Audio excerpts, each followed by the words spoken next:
श्री गणेशाय नमः। अथ श्री शनि अष्टोत्तर शतनाम स्तोत्र। शनैश्चराय शान्ताय सर्वाभीष्टप्रदायिने शरण्याय वरेण्याय सर्वेशाय नमो नमः। सौम्याय सुरवन्द्याय सुरलोकविहारिणे सुखासनोपविष्टाय सुन्दराय नमो नमः। घनाय घनरूपाय घनाभरणधारिणे घनसारविलेपाय खद्योताय नमो नमः। मन्दाय मन्दचेष्टाय महनीयगुणात्मने मर्त्यपावनपादाय महेशाय नमो नमः। छायापुत्राय सर्वाय सरतोणीरधारिणे चरस्थिरस्वभावाय चञ्चलाय नमो नमः। नीलवर्णाय नित्याय नीलाञ्जननिभाय च नीलाम्बरविभूषाय निश्चलाय नमो नमः। वेद्याय विधिरूपाय विरोधाधारभूमये भेदास्पदस्वभावाय वज्रदेहाय ते नमः।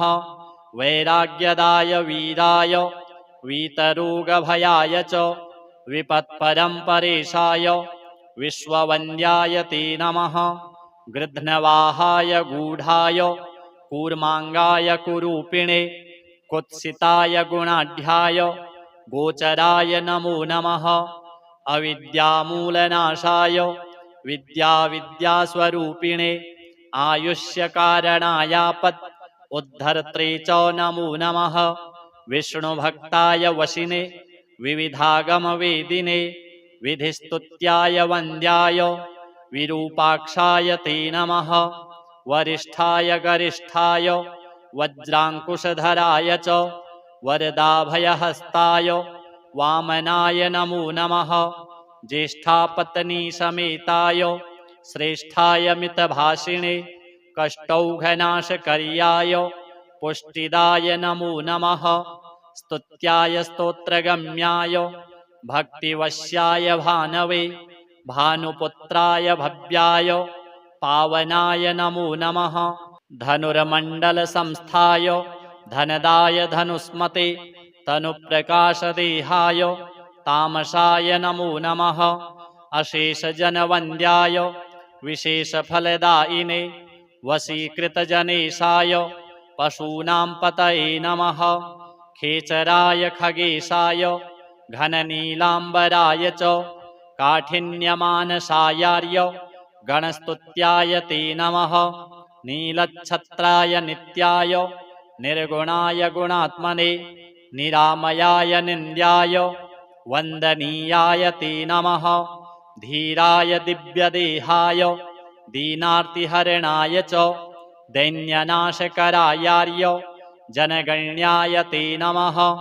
क्रूराय क्रूरचेष्टाय कामक्रोधकराय च कलत्रपुत्रशत्रुत्व कारणाय नमो नमः। परिपोषितभक्ताय परभीतिहराय च भक्तसङ्घमनोभीष्ट फलदाय नमो नमः। इत्थं शनैश्चरायेदं नाम्नाम् अष्टोत्तरं शतं प्रत्यहं प्रजपन्मर्त्यो दीर्घमायुर्वाप्नुयात्। अथ श्री राहु स्तोत्र। ओम अस्य श्री राहुस्तोत्र महामन्त्रस्य वामदेव ऋषिः अनुष्टुपच्छन्दः राहुर्देवता राहुप्रसादसिद्ध्यर्थे जपे विनियोगः। काश्यप उवाच शृण्वन्तु मुनयः सर्वे राहुप्रीतिकरं स्तवं सर्वरोगप्रशमनं विषभीतिहरं परं सर्वसम्पत्करं चैव गुह्यमेतदनुत्तमम् आदरेण प्रवक्ष्यामि श्रूयतामवधानतः। राहुः सूर्यरिपुश्चैव विषज्वाली भयाननः सुधांशुवैरिः श्यामात्मा विष्णुचक्राहितो बली भुजङ्गे शस्तीक्ष्णदंष्ट्रः क्रूरकर्माग्रहाधिपः। द्वादशैतानि नामानि नित्यं यो नियतः पठेत् जप्त्वा तु प्रतिमां रम्यां शीसजां माशसुस्थितां नीलैर्गन्धाक्षतैः पुष्पैः भक्त्या सम्पूज्य यत्नतः विधिना वह्निमादाय दूर्वान्नाज्याहुतिः क्रमात् तन्मन्त्रेणैव जुहुयात् यावद् अष्टोत्तरं शतम् हुत्वैवं भक्तिमान् राहुं प्रार्थयेद्ग्रहनायकं सर्वापदविनिवृत्त्यर्थं प्राञ्जलिः प्रणतो नरः राहुकरालवदनो रविचन्द्रभयङ्कर तमोरूप नमस्तुभ्यं प्रसादं कुरु सर्वदा सिंहिकासुतसूर्यारे सिद्धगन्धर्वपूजित सिंहवाह नमस्तुभ्यं सर्वान् रोगान् निवारय कृपाणफलकाहस्त त्रिशूलिनवरदायक गरलातिगरालास्य गदान्मे नाशयाखिलान् स्वरभानो सर्पवदन सुधाकरविमर्दन सुरासुरवरस्तुत्य सर्वदा त्वं प्रसीद मे इति सम्प्रार्थितो राहुः दुष्टस्थानगतोऽपि वा सुप्रीतो जायते तस्य सर्वान् रोगान् विनाशयेत् विषान्नो जायते भीतिः महारोगस्य का कथा सर्वान् कामान् वाप्नोति नष्टं राज्यमवाप्नुयात् एवं पठेदनुदिनं स्तवराजमेतं मर्त्यः प्रसन्नहृदयो विजितेन्द्रियो यः आरोग्यमायुरतुलं लभते सुपुत्रान् सर्वे ग्रहा विषमगः सुरति प्रसन्नाः। अथ श्री केतु स्तोत्रम्। ओम अस्य श्री केतुस्तोत्र महामन्त्रस्य वामदेव ऋषिः अनुष्टुपच्छन्दः केतुरदेवता केतुप्रसाद सिद्ध्यर्थे जपे विनियोगः। गौतम उवाच मुनीन्द्रसूत तत्त्वज्ञ सर्वशास्त्रविशारद सर्वरोगहरं ब्रूहि केतुः स्तोत्रमनुत्तमं। सूत उवाच शृणु गौतम वक्ष्यामि स्तोत्रमेतदनुत्तमं गुह्याद्गुह्यतमं केतुः ब्रह्मणा कीर्तितं पुरा। आद्यः करालवदनो द्वितीयो रक्तलोचनः तृतीयः पिङ्गलाक्षश्च चतुर्थो ज्ञानदायकः पञ्चमः कपिलाक्षश्च षष्ठः कालाग्निसन्निभः सप्तमो हिमगर्भश्च धूम्रवर्णोष्टमस्तथा नवमः कृत्तकण्ठश्च दशमः नरपीठगः एकादशस्तु श्रीकण्ठः द्वादशस्तु गदायुधः द्वादशैते महाक्रूरः सर्वोपद्रवकारकाः पर्वकाले पीड्यन्ति दिवाकरनिशाकरौ नाम द्वादशकं स्तोत्रं केतोरेतन्महात्मनः पठन्ति येन्वहं भक्त्या तेभ्यः केतुः प्रसीदति। कुलुख्यधान्ये विलिखित षट्कोणं मण्डलं शुभं पद्ममष्टदलं तत्र विलिखेच्च विधानतः नीलं घटं च संस्थाप्य दिवाकरनिशाकरौ केतुं च तत्र निक्षिप्य पूजयित्वा विधानतः स्तोत्रमेतत् पठित्वा च ध्यायन् केतुं वरप्रदं ब्राह्मणं श्रोत्रियं शान्तं पूजयित्वा कुटुम्बिनं केतोः करालवक्त्रस्य प्रतिमां वस्त्रसंयुतां कुम्भादिभिश्च संयुक्तां चित्रातारे प्रदापयेत् दानेनानेन सुप्रीतः केतुः स्यात् तस्य सौख्यदः वत्सरं प्रयता भूत्वा पूजयित्वा विधानतः मूलमष्टोत्तरशतं ये जपन्ति नरोत्तमाः तेषां केतुप्रसादेन न कदाचित् भयं भवेत्। अथ श्री पंचमुख हनुमत् हृदय स्तोत्रम्। ओम अस्य श्री पंचवक्त्र हनुमत हृदय स्तोत्र मंत्रस्य भगवान श्रीरामचंद्र ऋषिः अनुष्टुप् श्री पंचवक्त्र हनुमान देवता। ओम बीजं रुद्रमूर्तये इति शक्तिः स्वाहा कीलकं श्री पंचवक्त्र हनुमद्देवता प्रसाद सिद्ध्यर्थे जपे विनियोगः। ओम ह्रां अंजनासुताय अंगुष्ठाभ्यां नमः। ओम ह्रीं रुद्रमूर्तये तर्जनीभ्यां नमः। ओम ह्रूं वायुपुत्राय मध्यमाभ्यां नमः। ओम ह्रीं अग्निगर्भाय अनामिकाभ्यां नमः। ओम ह्रौं रामदूताय कनिष्ठिकाभ्यां नमः।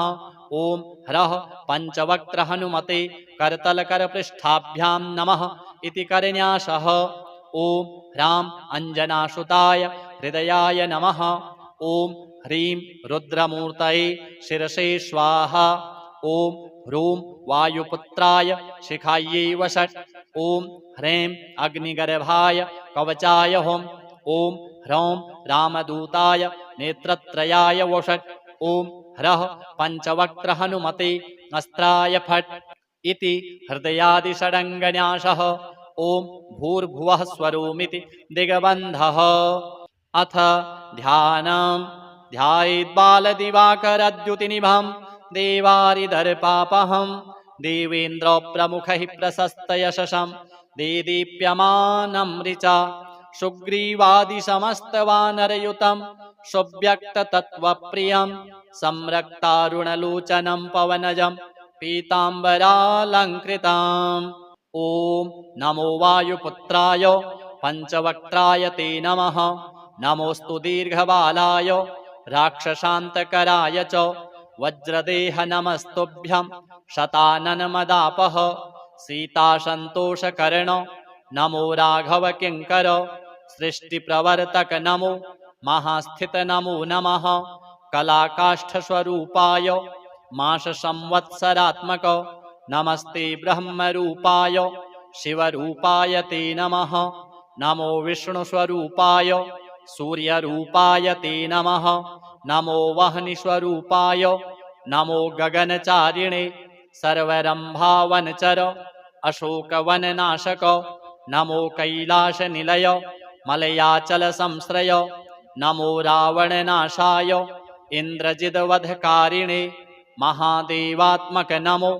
नमो वायुतनुद्भव नमः सुग्रीवसचिव सीतासन्तोषकारण समुद्रोल्लङ्घन नमो।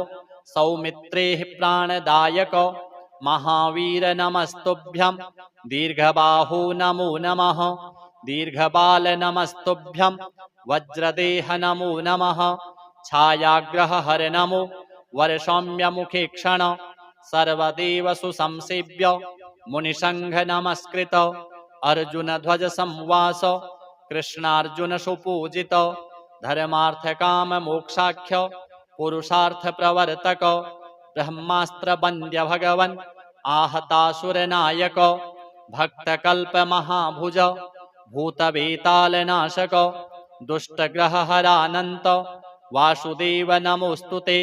श्रीरामकार्ये चतुर पार्वतीगर्भसम्भव नमः पम्पावनचर ऋष्यमूककृतालय धान्यमालीशापहर कालनेमिनिबर्हण सुवरचलाप्राणनाथ रामचन्द्रपरायण नमो वर्गस्वरूपाय वर्णनीयगुणोदय वरिष्ठाय नमस्तुभ्यं वेदरूप नमो नमः।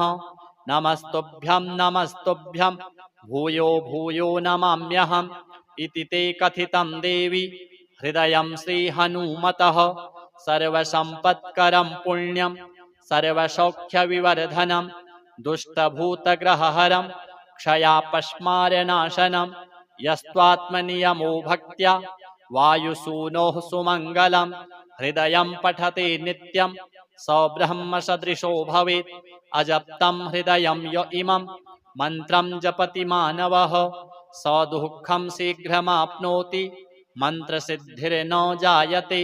सत्यं सत्यं पुनः सत्यं मन्त्रसिद्धिकरं परम् इत्थं च कथितं पूर्वं साम्बेन स्वप्रियां प्रति महर्षिर्गौतमात् पूर्वं मया प्राप्तमिदं मुने तन्मया प्रहितं सर्वं शिष्यवात्सल्यकारणात्। श्री शनि राहु केतु हनुमद्देवार्पणमस्तु।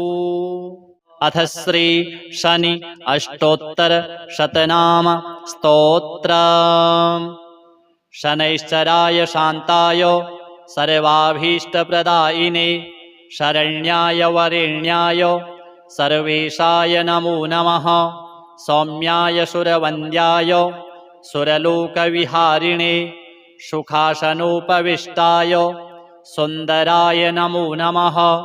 घनाय घनरूपाय घनाभरणधारिणे घनसारविलेपाय खद्योताय नमो नमः।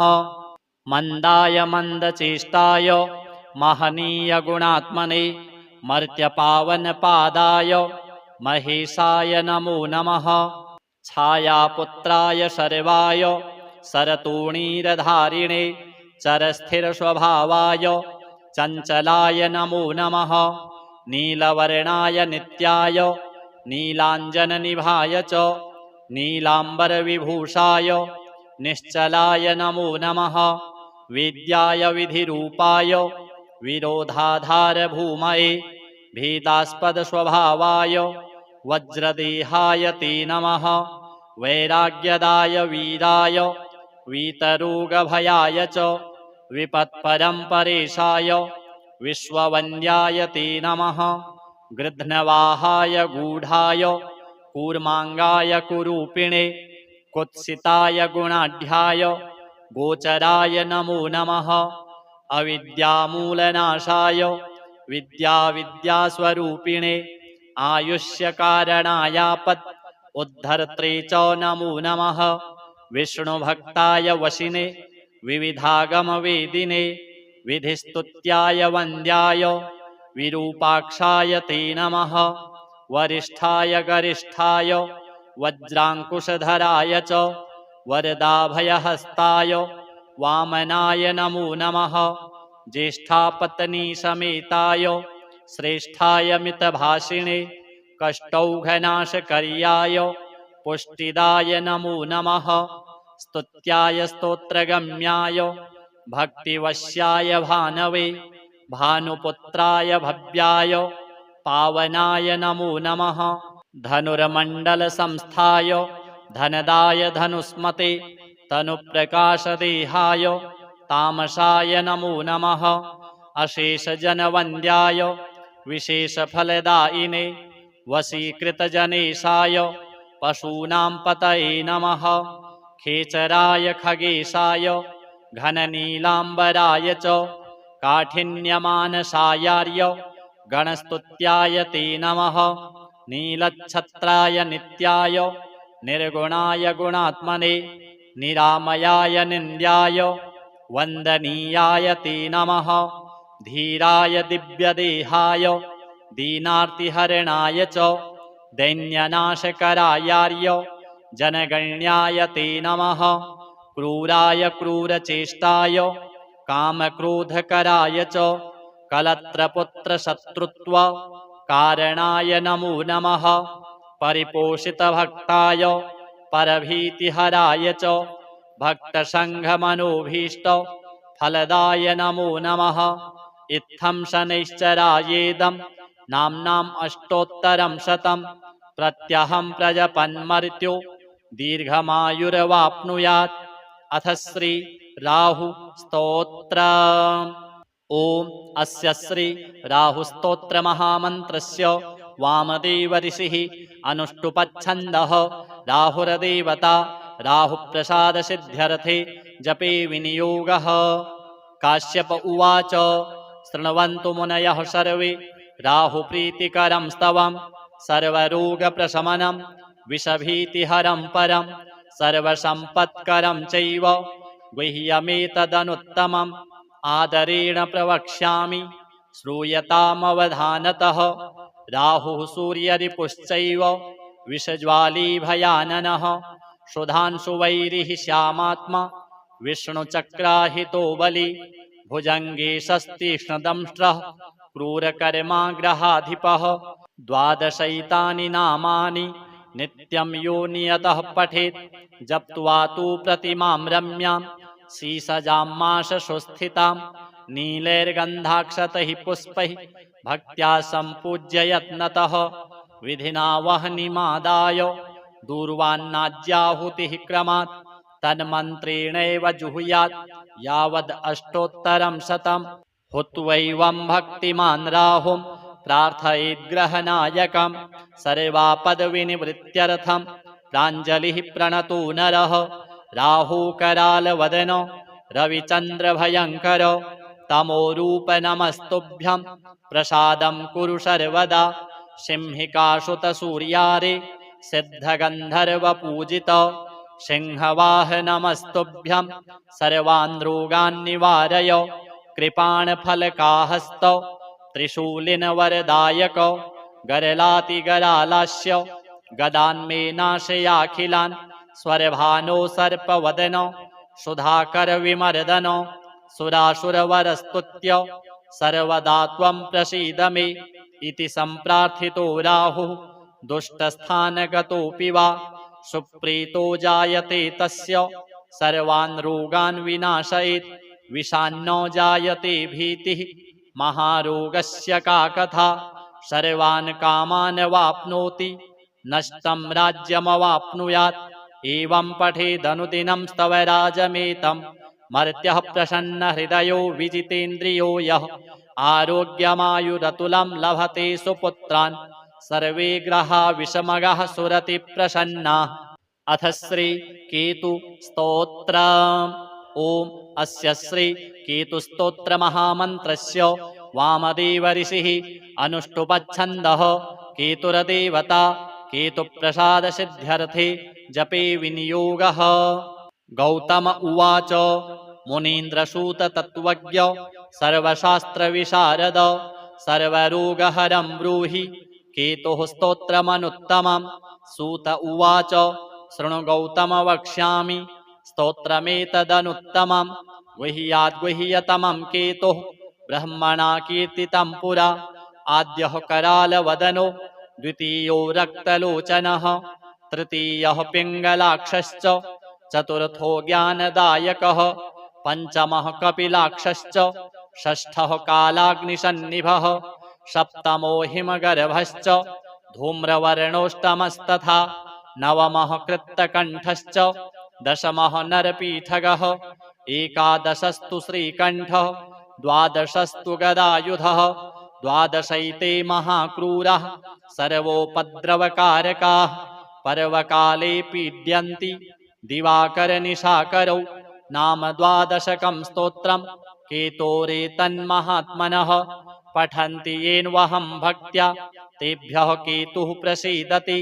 कुलुक्थ्यधान्ये विलिखित षट्कोणं मण्डलं शुभं पद्ममष्टदलं तत्र विलिखिच्च विधानतः नीलं घटं च संस्थाप्य दिवाकरनिशाकरौ केतुं च तत्र निक्षिप्य पूजयित्वा विधानतः स्तोत्रमेतत् पठित्वा च ध्यायन् केतुं वरप्रदं ब्राह्मणं श्रोत्रियं शान्तं पूजयित्वा कुटुम्बिनं केतोः करालवक्त्रस्य प्रतिमां वस्त्रसंयुतां कुम्भादिभिश्च संयुक्तां चित्रातारे प्रदापयेत्। दानेनानेन सुप्रीतः केतुः स्यात् तस्य सौख्यदः वत्सरं प्रयता भूत्वा पूजयित्वा विधानतः मूलमष्टोत्तरशतं ये जपन्ति नरोत्तमाः तेषां केतुप्रसादेन न कदाचित् भयं भवेत्। अथ श्री पंचमुख हनुमत् हृदय स्तोत्र। ओम अस्य श्री पंचवक्त्र हनुमत हृदय स्तोत्र मंत्रस्य भगवान श्रीरामचंद्र ऋषिः अनुष्टुप् छन्दः श्री पंचवक्त्र हनुमान देवता। ओम बीजं रुद्रमूर्तये इति शक्तिः स्वाहा कीलकं श्री पंचवक्त्र हनुमद्देवता प्रसाद सिद्ध्यर्थे जपे विनियोगः। ओम ह्रां अंजनासुताय अंगुष्ठाभ्यां नमः। ओम ह्रीं रुद्रमूर्तये तर्जनीभ्यां नमः। ओम ह्रूं वायुपुत्राय मध्यमाभ्यां नमः। ओम ह्रीं अग्निगर्भाय अनामिकाभ्यां नमः। ओम ह्रौं रामदूताय कनिष्ठिकाभ्यां नमः। ओम ह्रः पंचवक्त्र हनुमते करतलकरपृष्ठाभ्यां नमः इति करन्यासः। ओम ह्रां अंजनासुताय हृदयाय नमः। ओम ह्रीं रुद्रमूर्तये शिरसे स्वाहा। ओम ह्रूं वायुपुत्राय शिखायै वषट्। ओम ह्रीं अग्निगर्भाय कवचाय हुं। ओम ह्रौं रामदूताय नेत्रत्रयाय वषट्। ओम ह्रः पंचवक्त्र हनुमते अस्त्राय फट्। इति हृदयादिषडङ्गन्यासः। ॐ भूर्भुवः स्वरोमिति दिग्बन्धः। अथ ध्यानम्। ध्यायेद्बालदिवाकरद्युतिनिभं देवारिदर्पापहम् देवेन्द्रप्रमुखैः प्रशस्तयशसं देदीप्यमानं ऋचा सुग्रीवादिसमस्तवानरयुतं सुव्यक्ततत्त्वप्रियं संरक्तारुणलोचनं पवनजं पीताम्बरालङ्कृताम्।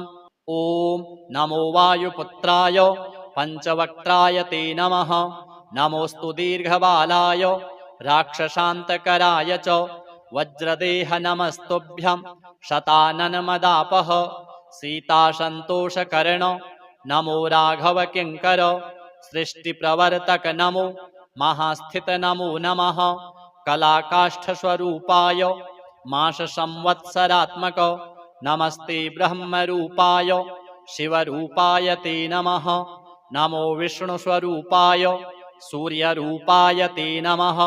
नमो वह्निस्वरूपाय नमो गगनचारिणे सर्वरम्भावनचर अशोकवननाशक नमो कैलासनिलय मलयाचलसंश्रय नमो रावणनाशाय इन्द्रजिद्वधकारिणे महादेवात्मक नमो।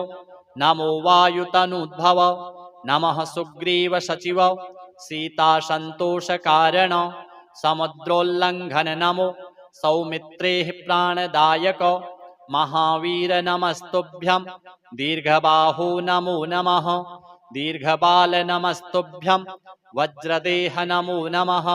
छायाग्रहहर नमो वरसौम्यमुखेक्षण सर्वदेव सुसंसेव्य मुनिसंघ नमस्कृत अर्जुनध्वज संवास कृष्णार्जुन सुपूजित धर्मार्थकाम मोक्षाख्य पुरुषार्थ प्रवर्तक ब्रह्मास्त्र वन्द्य भगवन् आहतासुरनायक भक्तकल्प महाभुज भूतवेतालनाशक दुष्टग्रहहरानन्त वासुदेव नमोस्तुते। श्रीरामकार्ये चतुर पार्वती गर्भसंभव नमः पंपावनचर ऋष्यमूककृतालय धान्यमालीशापहर कालनेमिनिबर्हण सुवरचला प्राणनाथ रामचन्द्रपरायण नमो वर्गस्वरूपाय वर्णनीयगुणोदय वरिष्ठाय नमस्तुभ्यं वेदरूप नमो नमः। नमस्तुभ्यं नमस्तुभ्यं भूयो भूयो नमाम्यहम् इति ते कथितं देवी हृदयं श्रीहनुमतः। सर्वसम्पत्करं पुण्यं सर्वसौख्यविवर्धनं दुष्टभूतग्रहहरं क्षयापस्मारनाशनं यस्त्वात्मनियमो भक्त्या वायुसूनोः सुमङ्गलं हृदयं पठते नित्यं स ब्रह्मसदृशो भवेत्। अजप्तं हृदयं य इमं मन्त्रं जपति मानवः स दुःखं शीघ्रमाप्नोति मन्त्रसिद्धिर्न जायते। सत्यं सत्यं पुनः सत्यं मन्त्रसिद्धिकरं परम् इत्थं च कथितं पूर्वं साम्बेन स्वप्रियां प्रति महर्षिर्गौतमात् पूर्वं मया प्राप्तमिदं मुने तन्मया प्रहितं सर्वं शिष्यवात्सल्यकारणात्। श्री शनि राहु केतु हनुमद्देवार्पणमस्तु। अथ श्री शनि अष्टोत्तर शतनाम स्तोत्रम्। शनैश्चराय शान्ताय सर्वाभीष्टप्रदायिने शरण्याय वरेण्याय सर्वेशाय नमो नमः। सौम्याय सुरवन्द्याय सुरलोकविहारिणे सुखासनोपविष्टाय सुन्दराय नमो नमः। घनाय घनरूपाय घनाभरणधारिणे घनसारविलेपाय खद्योताय नमो नमः। मन्दाय मन्दचेष्टाय महनीयगुणात्मने मर्त्यपावनपादाय महेशाय नमो नमः। छायापुत्राय सर्वाय सरतोणीरधारिणे चरस्थिरस्वभावाय चञ्चलाय नमो नमः। नीलवर्णाय नित्याय नीलाञ्जननिभाय च नीलाम्बरविभूषाय निश्चलाय नमो नमः। वेद्याय विधिरूपाय विरोधाधारभूमये भीतास्पदस्वभावाय वज्रदेहाय ते नमः। वैराग्यदाय वीराय वीतरोगभयाय च विपत्परम्परेशाय विश्ववन्द्याय ते नमः। गृध्नवाहाय गूढाय कूर्माङ्गाय कुरूपिणे कुत्सिताय गुणाढ्याय गोचराय नमो नमः। अविद्यामूलनाशाय विद्यास्वरूपिणे आयुष्यकारणायापत् उद्धर्त्रे च नमो नमः। विष्णुभक्ताय वशिने विविधागमवेदिने विधिस्तुत्याय वन्द्याय विरूपाक्षाय ते नमः। वरिष्ठाय गरिष्ठाय वज्राङ्कुशधराय च वरदाभयहस्ताय वामनाय नमो नमः। ज्येष्ठापत्नीसमेताय श्रेष्ठाय मितभाषिणे कष्टौघनाशकर्याय पुष्टिदाय नमो नमः। स्तुत्याय स्तोत्रगम्याय भक्तिवश्याय भानवे भानुपुत्राय भव्याय पावनाय नमो नमः।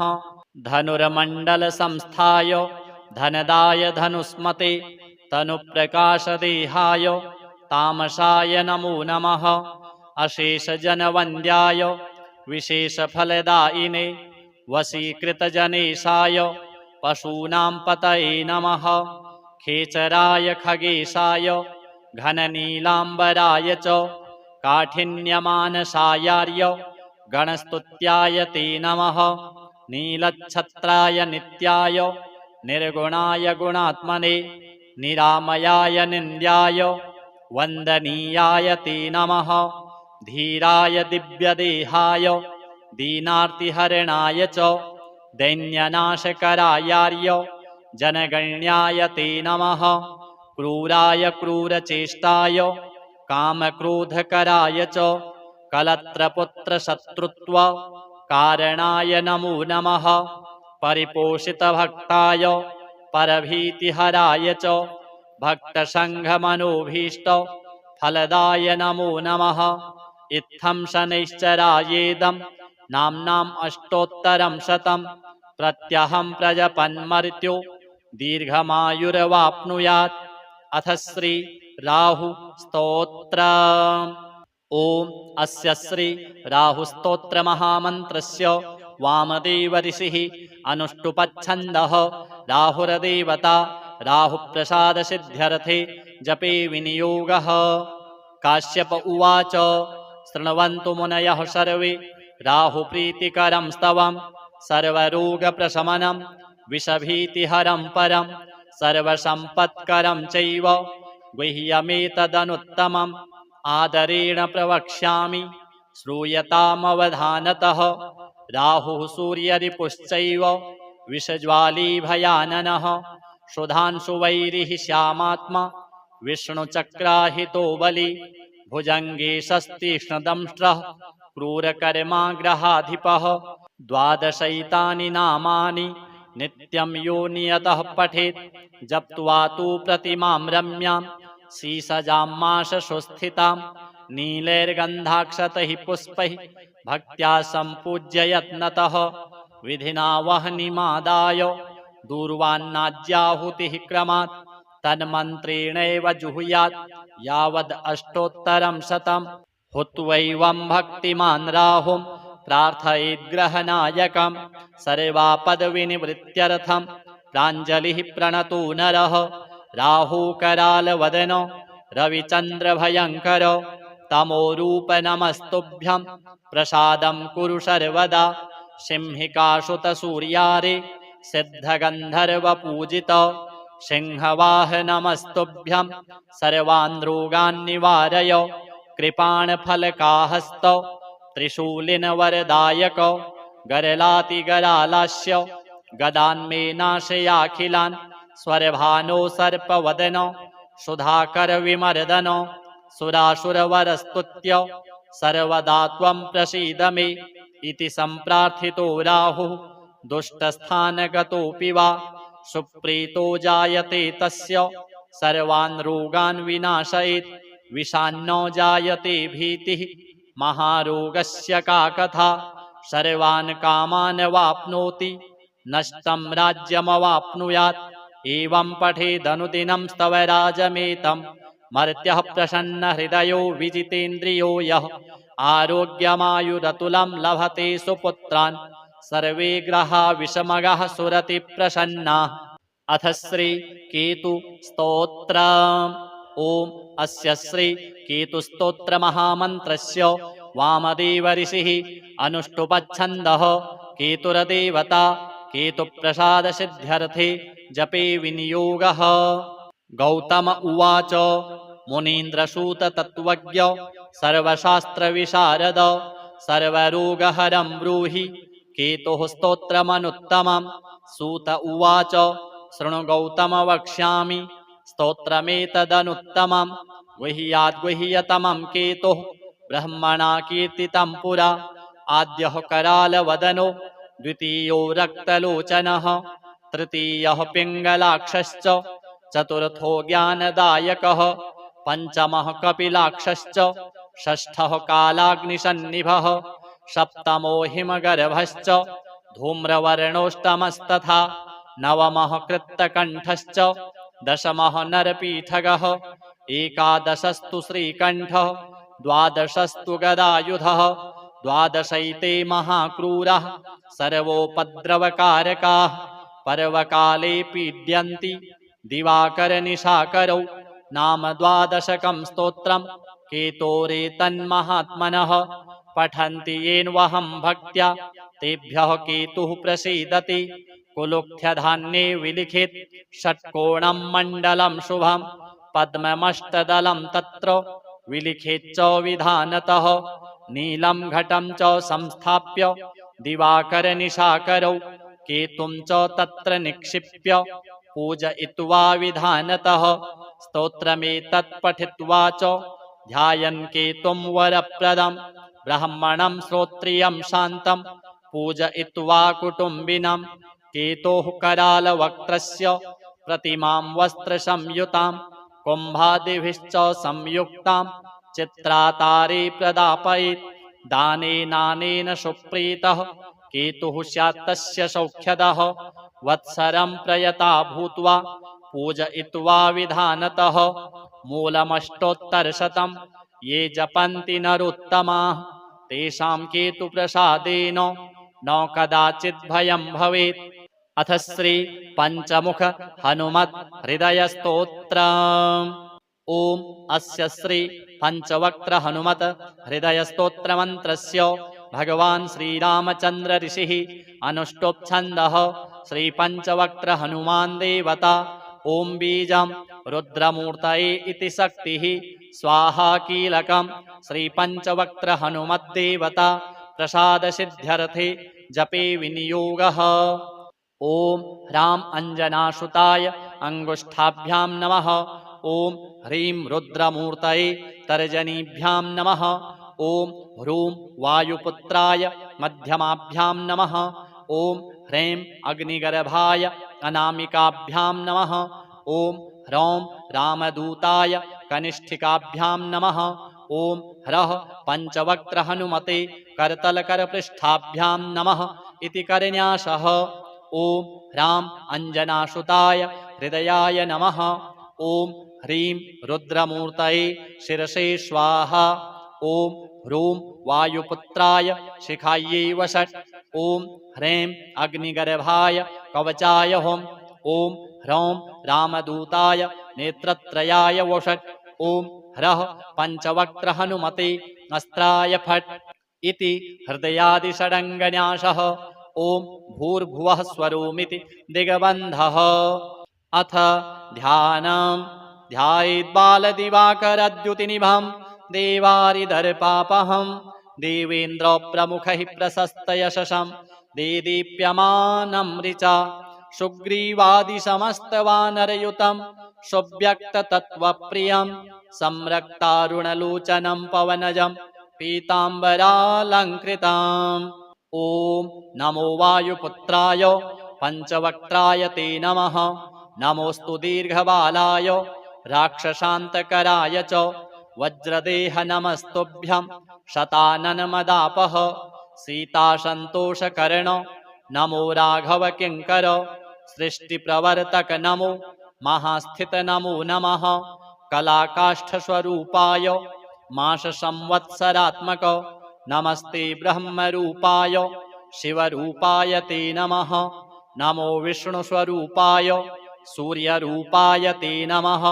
नमो वह्निस्वरूपाय नमो गगनचारिणे सर्वरम्भावनचर अशोकवननाशक। नमो कैलासनिलय मलयाचलसंश्रय नमो रावणनाशाय इन्द्रजिद्वधकारिणे महादेवात्मक नमो। नमो वायुतनुद्भव नमः सुग्रीवसचिव सीतासन्तोषकारण। समुद्रोल्लङ्घन नमो सौमित्रेः प्राणदायक महावीर नमस्तुभ्यं। दीर्घबाहो नमो नमः। दीर्घबाल नमस्तुभ्यं। वज्रदेह नमो नमः। छायाग्रहहर नमो वरसौम्यमुखे क्षण सर्वदेव सुसंसेव्य मुनिसंघ नमस्कृत। अर्जुनध्वज संवास कृष्णार्जुन सुपूजित धर्मार्थकाम मोक्षाख्य पुरुषार्थ प्रवर्तक। ब्रह्मास्त्र वन्द्य भगवन् आहतासुरनायक भक्तकल्प महाभुज भूतवेतालनाशक दुष्टग्रहहरानन्त वासुदेव नमोऽस्तुते।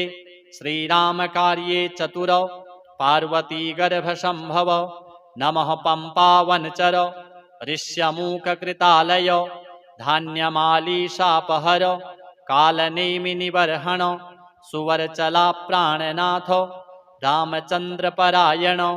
नमो वर्गस्वरूपाय वर्णनीयगुणोदय वरिष्ठाय नमस्तुभ्यं। वेदरूप नमो नमः।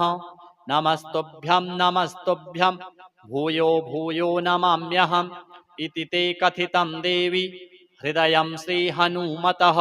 सर्वसम्पत्करं पुण्यं सर्वसौख्यविवर्धनं दुष्टभूतग्रहहरं क्षयापस्मारनाशनं।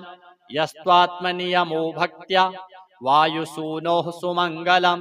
हृदयं पठते नित्यं स ब्रह्मसदृशो भवेत्। अजप्तं हृदयं य इमं मन्त्रं जपति मानवः स दुःखं शीघ्रमाप्नोति मन्त्रसिद्धिर्न जायते। सत्यं सत्यं पुनः सत्यं मन्त्रसिद्धिकरं परम्। इत्थं च कथितं पूर्वं साम्बेन स्वप्रियां प्रति महर्षिर्गौतमात् पूर्वं मया प्राप्तमिदं मुने। तन्मया प्रहितं सर्वं शिष्यवात्सल्यकारणात्। श्रीशनि राहु केतु हनुमद्देवार्पणमस्तु। अथ श्री शनि अष्टोत्तर शतनाम स्तोत्रम्। शनैश्चराय शान्ताय सर्वाभीष्टप्रदायिने शरण्याय वरेण्याय सर्वेशाय नमो नमः। सौम्याय सुरवन्द्याय सुरलोकविहारिणे सुखासनोपविष्टाय सुन्दराय नमो नमः। घनाय घनरूपाय घनाभरणधारिणे घनसारविलेपाय खद्योताय नमो नमः। मन्दाय मन्दचेष्टाय महनीयगुणात्मने मर्त्यपावनपादाय महेशाय नमो नमः। छायापुत्राय सर्वाय सरतोणीरधारिणे चरस्थिरस्वभावाय चञ्चलाय नमो नमः। नीलवर्णाय नित्याय नीलाञ्जननिभाय च नीलाम्बरविभूषाय निश्चलाय नमो नमः। वेद्याय विधिरूपाय विरोधाधारभूमये भेदास्पदस्वभावाय वज्रदेहाय ते नमः। वैराग्यदाय वीराय वीतरोगभयाय च विपत्परम्परेशाय विश्ववन्द्याय ते नमः। गृध्नवाहाय गूढाय कूर्माङ्गाय कुरूपिणे कुत्सिताय गुणाढ्याय गोचराय नमो नमः। अविद्यामूलनाशाय विद्यास्वरूपिणे आयुष्यकारणायापत् उद्धर्त्रे च नमो नमः। विष्णुभक्ताय वशिने विविधागमवेदिने विधिस्तुत्याय वन्द्याय विरूपाक्षाय ते नमः। वरिष्ठाय गरिष्ठाय वज्राङ्कुशधराय च वरदाभयहस्ताय वामनाय नमो नमः। ज्येष्ठापत्नीसमेताय श्रेष्ठाय मितभाषिणे कष्टौघनाशकर्याय पुष्टिदाय नमो नमः। स्तुत्याय स्तोत्रगम्याय भक्तिवश्याय भानवे भानुपुत्राय भव्याय पावनाय नमो नमः। धनुर्मण्डलसंस्थाय धनदाय धनुष्मते तनुप्रकाशदेहाय तामसाय नमो नमः। अशेषजनवन्द्याय विशेषफलदायिने वशीकृतजनेशाय पशूनां पतये नमः।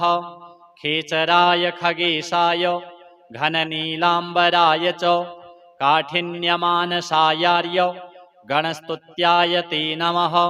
नीलच्छत्राय नित्याय निर्गुणाय गुणात्मने निरामयाय निन्द्याय वन्दनीयाय ते नमः। धीराय दिव्यदेहाय दीनार्तिहरणाय च दैन्यनाशकरायार्य जनगण्याय ते नमः। क्रूराय क्रूरचेष्टाय कामक्रोधकराय च कलत्रपुत्रशत्रुत्व कारणाय नमो नमः। परिपोषितभक्ताय परभीतिहराय च भक्तसङ्घमनोभीष्ट फलदाय नमो नमः। इत्थं शनैश्चरायेदं नाम्नाम् अष्टोत्तरं शतं प्रत्यहं प्रजपन्मर्त्यो दीर्घमायुर्वाप्नुयात्। अथ श्री राहु स्तोत्र। ओम अस्य श्री राहुस्तोत्र महामन्त्रस्य वामदेव ऋषिः अनुष्टुपच्छन्दः राहुर्देवता राहुप्रसादसिद्ध्यर्थे जपे विनियोगः। काश्यप उवाच शृण्वन्तु मुनयः सर्वे राहुप्रीतिकरं स्तवं सर्वरोगप्रशमनं विषभीतिहरं परं सर्वसम्पत्करं चैव गुह्यमेतदनुत्तमम् आदरेण प्रवक्ष्यामि श्रूयतामवधानतः। राहुः सूर्यरिपुश्चैव विषज्वाली भयाननः सुधांशुवैरिः श्यामात्मा विष्णुचक्राहितो बली भुजङ्गेशस्तीक्ष्णदंष्ट्रः क्रूरकर्माग्रहाधिपः। द्वादशैतानि नामानि नित्यं यो नियतः पठेत् जप्त्वा तु प्रतिमां रम्यां शीसजामाशसुस्थितां नीलैर्गन्धाक्षतैः पुष्पैः भक्त्या सम्पूज्य यत्नतः विधिना वह्निमादाय दूर्वान्नाज्याहुतिः क्रमात् तन्मन्त्रेणैव जुहुयात् यावद् अष्टोत्तरं शतं। हुत्वैवं भक्तिमान् राहुं प्रार्थयेद्ग्रहनायकं सर्वापदविनिवृत्त्यर्थं प्राञ्जलिः प्रणतो नरः।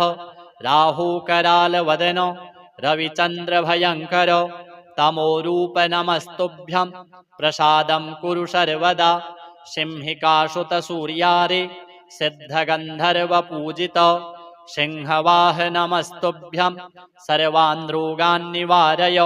कृपाणफलकाहस्त त्रिशूलिनवरदायक गरलातिगरालास्य गदान्मे नाशयाखिलान् स्वरभानो सर्पवदन सुधाकरविमर्दन सुरासुरवरस्तुत्य सर्वदा त्वं प्रसीद मे इति सम्प्रार्थितो राहुः दुष्टस्थानगतोऽपि वा सुप्रीतो जायते तस्य सर्वान् रोगान् विनाशयेत्।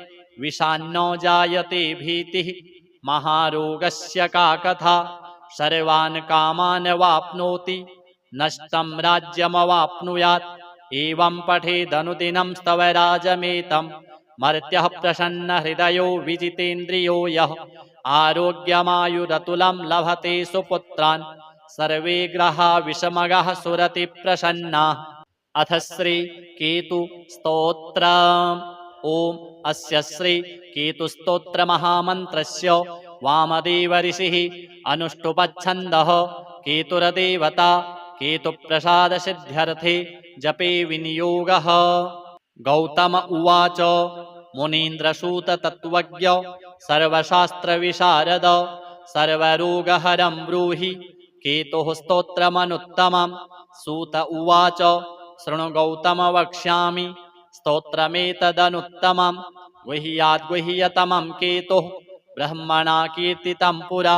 आद्यः करालवदनो द्वितीयो रक्तलोचनः तृतीयः पिङ्गलाक्षश्च चतुर्थो ज्ञानदायकः पञ्चमः कपिलाक्षश्च षष्ठः कालाग्निसन्निभः सप्तमो हिमगर्भश्च धूम्रवर्णोष्टमस्तथा नवमः कृत्तकण्ठश्च दशमः नरपीठगः एकादशस्तु श्रीकण्ठः द्वादशस्तु गदायुधः द्वादशैते महाक्रूरः सर्वोपद्रवकारकाः पर्वकाले पीड्यन्ति दिवाकरनिशाकरौ। नाम द्वादशकं स्तोत्रम् केतोरेतन्महात्मनः पठन्ति येन्वहं भक्त्या तेभ्यः केतुः प्रसीदति। कुलुक्थ्यधान्ये विलिखित षट्कोणं मण्डलं शुभं पद्ममष्टदलं तत्र विलिखेच्च विधानतः नीलं घटं च संस्थाप्य दिवाकरनिशाकरौ केतुं च तत्र निक्षिप्य पूजयित्वा विधानतः स्तोत्रमेतत् पठित्वा च ध्यायन् केतुं वरप्रदं ब्राह्मणं श्रोत्रियं शान्तं पूजयित्वा कुटुम्बिनं केतोः करालवक्त्रस्य प्रतिमां वस्त्रसंयुतां कुम्भादिभिश्च संयुक्तां चित्रातारे प्रदापयेत्। दानेनानेन सुप्रीतः केतुः स्यात् तस्य सौख्यदः वत्सरं प्रयता भूत्वा पूजयित्वा विधानतः मूलमष्टोत्तरशतं ये जपन्ति नरोत्तमाः तेषां केतुप्रसादेन न कदाचित् भयं भवेत्। अथ श्री पंचमुख हनुमत् हृदय स्तोत्रम्। ओम अस्य श्री पंचवक्त्र हनुमत हृदय स्तोत्र मंत्रस्य भगवान श्रीरामचंद्र ऋषिः अनुष्टुप् छन्दः श्री पंचवक्त्र हनुमान देवता। ओम बीजं रुद्रमूर्तये इति शक्तिः स्वाहा कीलकं श्री पंचवक्त्र हनुमद्देवता प्रसाद सिद्ध्यर्थे जपे विनियोगः। ओम ह्रां अंजनासुताय अंगुष्ठाभ्यां नमः।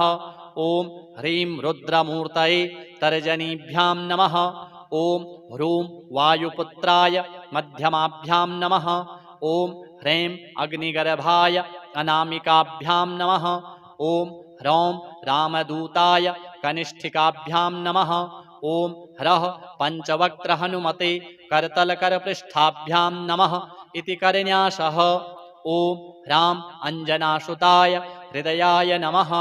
ओम ह्रीं रुद्रमूर्तये शिरसे स्वाहा। ओम ह्रूं वायुपुत्राय शिखायै वषट्। ओम ह्रीं अग्निगर्भाय कवचाय हुं। ओम ह्रौं रामदूताय नेत्रत्रयाय वषट्। ओम ह्रः पंचवक्त्र हनुमते अस्त्राय फट् इति हृदयादिषडङ्गन्यासः। ओम भूर्भुवः स्वरोमिति दिग्बन्धः। अथ ध्यानम्। ध्यायेद्बालदिवाकरद्युतिनिभं देवारिदर्पापहं देवेन्द्रप्रमुखैः प्रशस्तयशसं देदीप्यमानं ऋचा सुग्रीवादिसमस्तवानरयुतं सुव्यक्ततत्त्वप्रियं संरक्तारुणलोचनं पवनजं पीताम्बरालङ्कृताम्। ओम नमो वायुपुत्राय पंचवक्त्राय ते नमः। नमोस्तु दीर्घबालाय राक्षसान्तकराय च वज्रदेह नमस्तुभ्यं शताननमदापः सीतासन्तोषकर्ण नमो राघव किङ्कर सृष्टिप्रवर्तक नमो महास्थित नमो नमः। कलाकाष्ठस्वरूपाय माससंवत्सरात्मक नमस्ते ब्रह्मरूपाय शिवरूपाय ते नमः। नमो विष्णुस्वरूपाय सूर्यरूपाय ते नमः। नमो वह्निस्वरूपाय नमो गगनचारिणे सर्वरंभावनचर अशोकवननाशक नमो कैलासनिलय मलयाचल संश्रय नमो रावणनाशाय इंद्रजिद्वधकारिणे महादेवात्मक नमो नमो वायुतनुद्भव नमः सुग्रीव सचिव सीता संतोष कारण समुद्रोल्लंघन नमो सौमित्रे प्राणदायक महावीर नमस्तुभ्यं दीर्घबाहु नमो नमः दीर्घबाल नमस्तुभ्यं वज्रदेह नमो नमः छायाग्रह हर नमो वर्षौम्य मुखे क्षण सर्वदेव सुसंसेव्य मुनिसंघ नमस्कृत अर्जुन ध्वज संवास कृष्णार्जुन सुपूजित धर्मार्थ काम मोक्षाख्य पुरुषार्थ प्रवर्तक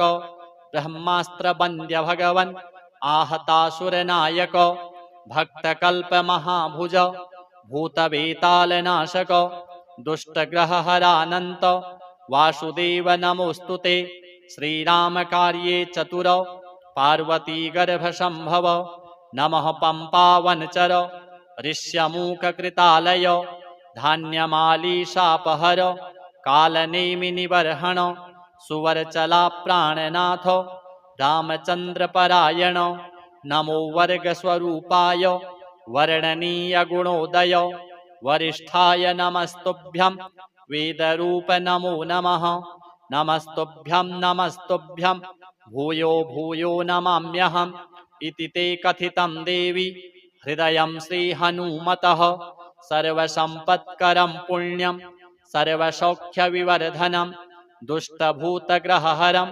क्षयापस्मारनाशनं यस्त्वात्मनियमो भक्त्या वायुसूनोः सुमङ्गलं हृदयं पठते नित्यं स ब्रह्मसदृशो भवेत् अजप्तं हृदयं य इमं मन्त्रं जपति मानवः स दुःखं शीघ्रमाप्नोति मन्त्रसिद्धिर्न जायते सत्यं सत्यं पुनः सत्यं मन्त्रसिद्धिकरं परम् इत्थं च कथितं पूर्वं साम्बेन स्वप्रियां प्रति महर्षिर्गौतमात् पूर्वं मया प्राप्तमिदं मुने तन्मया प्रहितं सर्वं शिष्यवात्सल्यकारणात् श्री शनि राहु केतु हनुमद्देवार्पणमस्तु।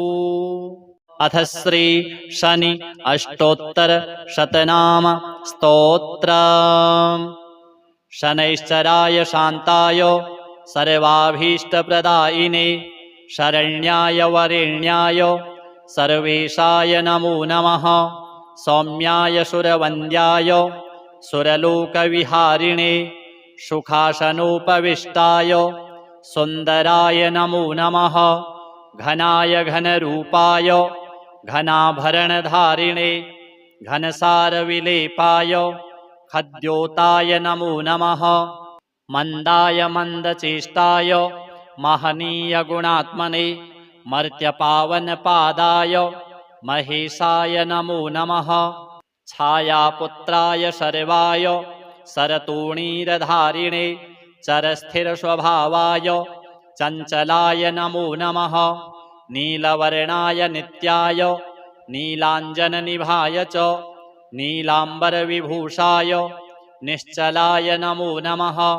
वेद्याय विधिरूपाय विरोधाधारभूमये भेदास्पदस्वभावाय वज्रदेहाय ते नमः वैराग्यदाय वीराय वीतरोगभयाय च विपत्परम्परेशाय विश्ववन्द्याय ते नमः गृध्नवाहाय गूढाय कूर्माङ्गाय कुरूपिणे कुत्सिताय गुणाढ्याय गोचराय नमो नमः अविद्यामूलनाशाय विद्यास्वरूपिणे आयुष्यकारणायापत् उद्धर्त्रे च नमो नमः विष्णुभक्ताय वशिने विविधागमवेदिने विधिस्तुत्याय वन्द्याय विरूपाक्षाय ते नमः वरिष्ठाय गरिष्ठाय वज्राङ्कुशधराय च वरदाभयहस्ताय वामनाय नमो नमः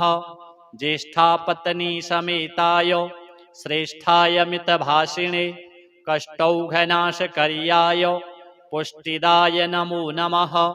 स्तुत्याय स्तोत्रगम्याय भक्तिवश्याय भानवे भानुपुत्राय भव्याय पावनाय नमो नमः। धनुर्मण्डलसंस्थाय धनदाय धनुष्मते तनुप्रकाशदेहाय तामसाय नमो नमः। अशेषजनवन्द्याय विशेषफलदायिने वशीकृतजनेशाय पशूनां पतये नमः। खेचराय खगेशाय घननीलाम्बराय च काठिन्यमानसायार्य गणस्तुत्याय ते नमः।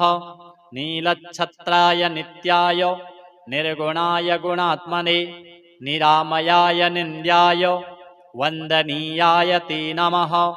धीराय दिव्यदेहाय दीनार्तिहरणाय च दैन्यनाशकरायार्य जनगण्याय ते नमः। क्रूराय क्रूरचेष्टाय कामक्रोधकराय च कलत्रपुत्रशत्रुत्व कारणाय नमो नमः। परिपोषितभक्ताय परभीतिहराय च भक्तसङ्घमनोभीष्ट फलदाय नमो नमः। इत्थं शनैश्चरायेदं नाम्नाम् अष्टोत्तरं शतं प्रत्यहं प्रजपन्मर्त्यो दीर्घमायुर्वाप्नुयात्। अथ श्री राहु स्तोत्र। ओम अस्य श्री राहुस्तोत्र महामन्त्रस्य वामदेव ऋषिः अनुष्टुपच्छन्दः राहुर्देवता राहुप्रसादसिद्ध्यर्थे जपे विनियोगः।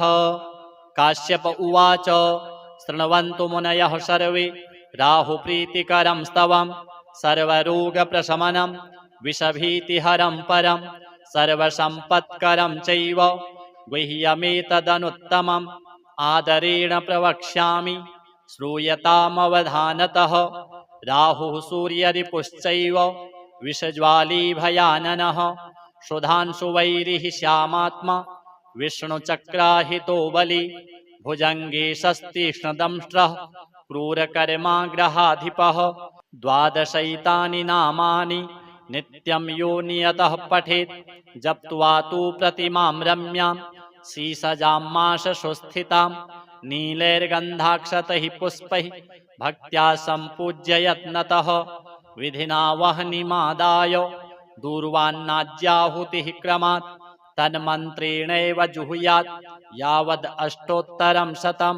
हुत्वैवं भक्तिमान् राहुं प्रार्थयेद्ग्रहनायकं सर्वापदविनिवृत्त्यर्थं प्राञ्जलिः प्रणतो नरः।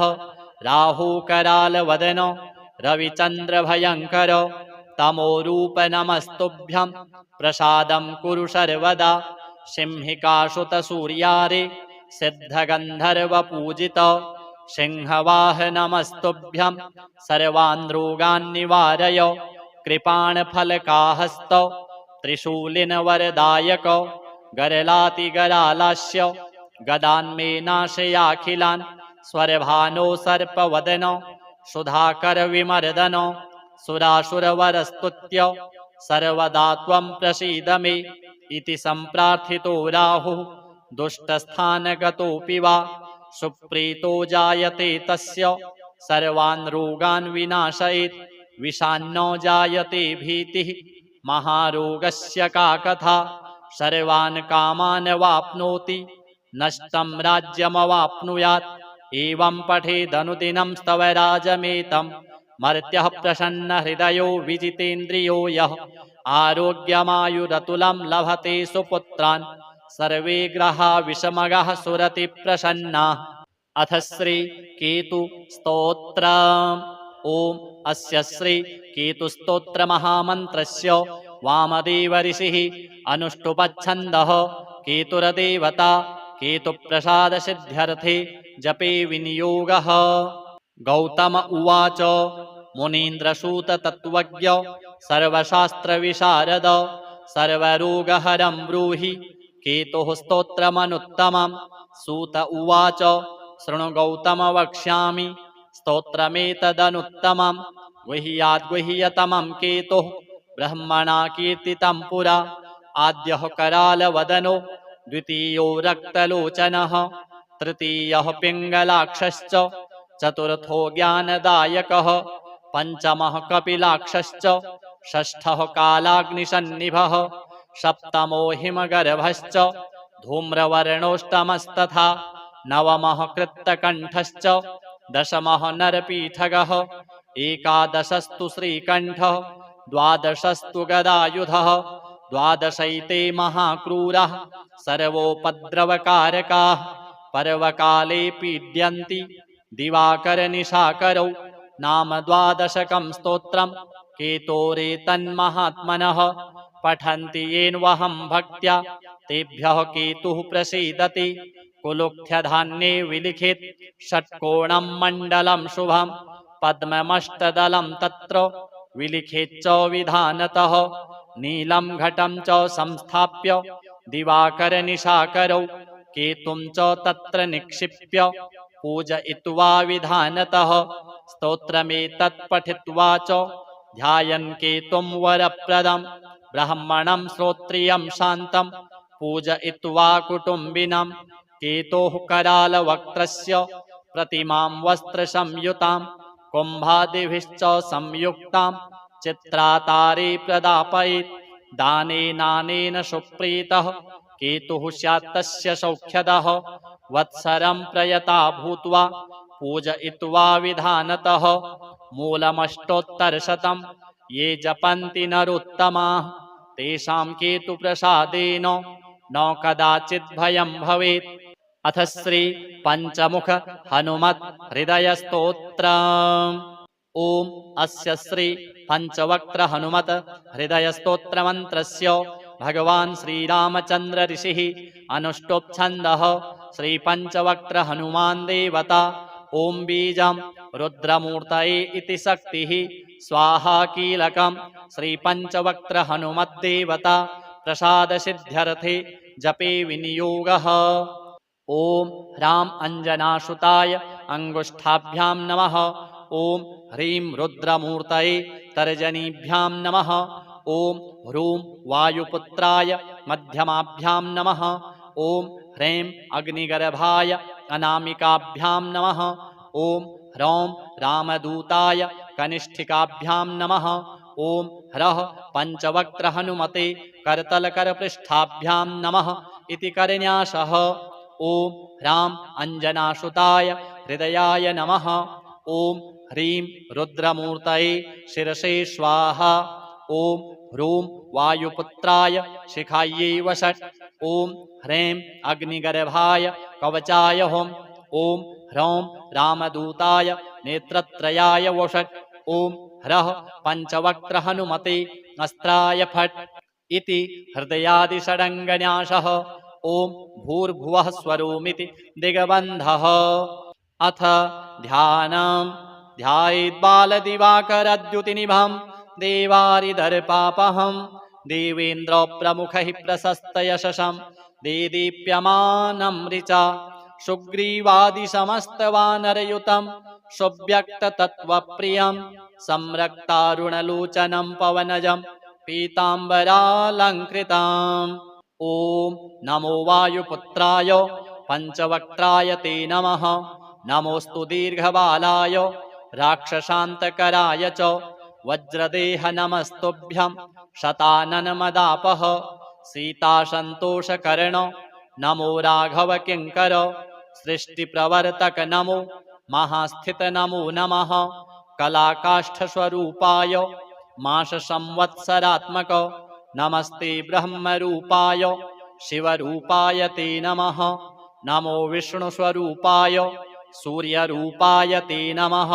नमो वह्निस्वरूपाय नमो गगनचारिणे सर्वरम्भावनचर अशोकवननाशक नमो कैलासनिलय मलयाचलसंश्रय नमो रावणनाशाय इन्द्रजिद्वधकारिणे महादेवात्मक नमो नमो वायुतनुद्भव नमः सुग्रीवसचिव सीतासन्तोषकारण समुद्रोल्लङ्घन नमो सौमित्रेः प्राणदायक महावीर नमस्तुभ्यं दीर्घबाहु नमो नमः दीर्घबाल नमस्तुभ्यं वज्रदेह नमो नमः छायाग्रह हर नमो वर्षौम्य मुखे क्षण सर्वदेव सुसंसेव्य मुनिसंघ नमस्कृत अर्जुन ध्वज संवास कृष्णार्जुन सुपूजित धर्मार्थ काम मोक्षाख्य पुरुषार्थ प्रवर्तक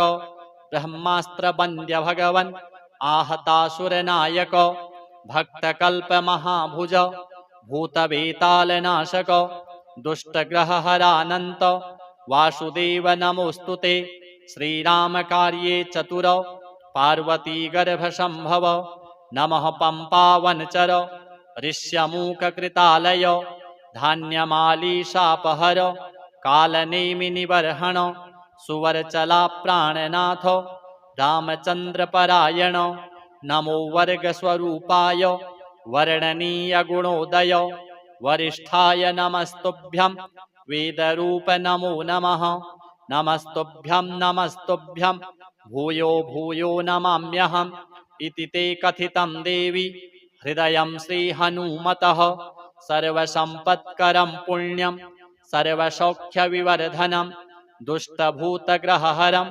क्षयापस्मारनाशनं यस्त्वात्मनियमो भक्त्या वायुसूनोः सुमङ्गलं हृदयं पठते नित्यं स ब्रह्मसदृशो भवेत् अजप्तं हृदयं य इमं मन्त्रं जपति मानवः स दुःखं शीघ्रमाप्नोति मन्त्रसिद्धिर्न जायते सत्यं सत्यं पुनः सत्यं मन्त्रसिद्धिकरं परम् इत्थं च कथितं पूर्वं साम्बेन स्वप्रियां प्रति महर्षिर्गौतमात् पूर्वं मया प्राप्तमिदं मुने तन्मया प्रहितं सर्वं शिष्यवात्सल्यकारणात् श्री शनि राहु केतु हनुमद्देवार्पणमस्तु।